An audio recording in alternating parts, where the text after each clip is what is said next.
Welcome back, everyone, to the Deep Dive. The U.S. military acting under President Trump has launched airstrikes against Houthi targets in Yemen. Right. And this is actually pretty significant because it's the most forceful American military response to the Houthis since, well, President Trump came back into the picture. And it's also the first such action since the Biden administration. So for months now, the Houthi rebels, who are backed by Iran, have been escalating attacks on commercial shipping in the Red Sea and the Gulf of Aden. You know, just before these strikes, the Houthi leader actually issued a very specific threat.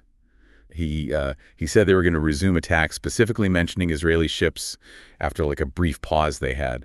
So it really seems like this was kind of the last straw that prompted President Trump to authorize this decisive response. Yeah, I mean, the response came pretty swiftly, didn't it? Yeah. President Trump took to Truth Social, I think a lot of people saw this, to announce that he'd ordered, quote, decisive and powerful military action, end quote, Right.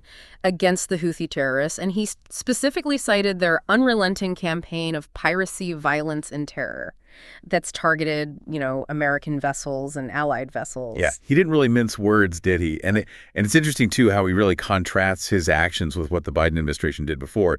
He called President Biden's response pathetically weak and basically implied that, you know, this perceived weakness just emboldened the Houthis to keep doing what they were doing. And of course, this goes back, right? You might remember President Trump was the one who initially designated the Houthis as a foreign terrorist organization, a label that was later removed. So Right. I think he's coming back to that now and trying to really emphasize the threat that he believes they pose.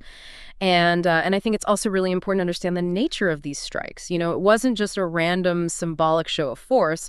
Reports indicate that they very specifically targeted air defense systems, facilities that are involved in producing missiles and drones, and even a high-ranking Houthi missile officer. And the fact that they used F18 Superhornets from the USS Harry S. Truman, that really underscores this is, you know, a very deliberate military effort.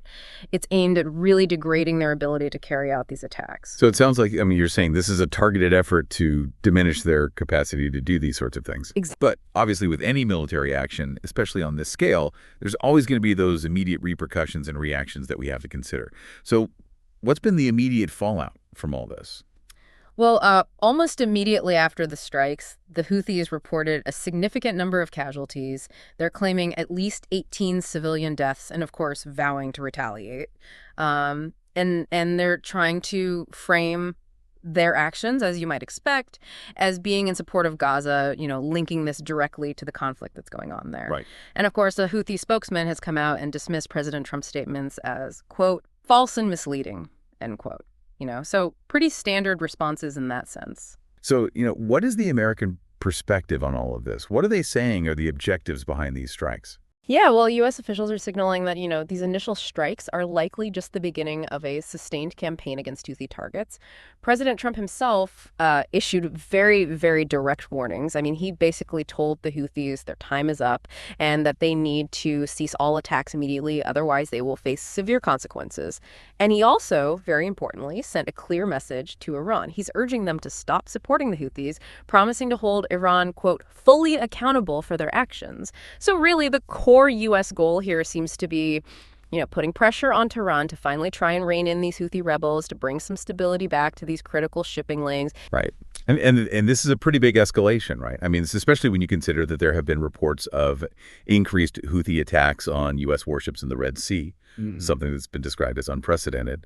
And then, of course, for anyone who's following the economic impacts of this whole thing, you know, the disruption to these shipping lanes is a really big deal. It's forcing commercial vessels to take much longer, much more expensive routes around Africa, which, of course, eventually impacts, you know, the cost of goods for everybody. Absolutely. And, you know, if we connect this to the bigger picture, this military action is happening really close to the reports that President Trump sent a letter to Iran regarding their nuclear program, a letter which was reportedly rejected.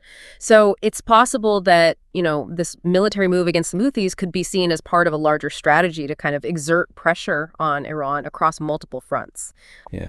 Makes sense. It makes you wonder what's coming next. Like, how long are these strikes going to continue? And you know, we've seen reports that the Houthis have built these very deeply buried weapon storage facilities. So how effective can these initial strikes actually be, especially since there are reports that they didn't even involve the most powerful bunker buster bombs?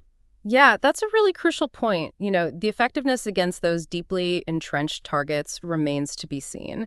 And of course, the potential for further escalation is a major concern. How is Iran going to respond to these very direct actions against their allies? Will they double down on their support for the Houthis, or could this pressure actually lead to some kind of de-escalation? And then, of course, we have to consider the impact that this renewed military action will have on the conflict in Yemen, which is already incredibly devastating, and what it means for the wider regional stability. It's a complicated situation with a lot of potential outcomes. Yeah, absolutely.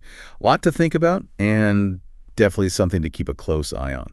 All right, well, on that note, I guess that concludes this deep dive. Hope you all found it informative, and we'll catch you on the next one. See you next time.